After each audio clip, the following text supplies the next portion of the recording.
ስንቱ ቢጠየፈኝ እያየ ጉድለቴን ምረኸኛልና ኃጢአቴን ስህተቴን አላህ ነው ጌታዬ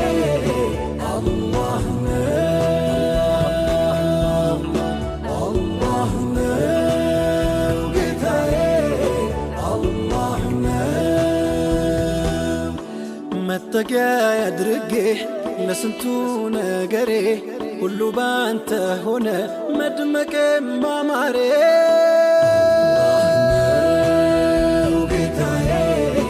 አላህ ነው ጌታዬ አላህ ነው ጌታዬ አላህ ነው ብራብም ብታረዝ ብጠማም ብወድቅም ጎድሎብኛል ብዬ ደጅህን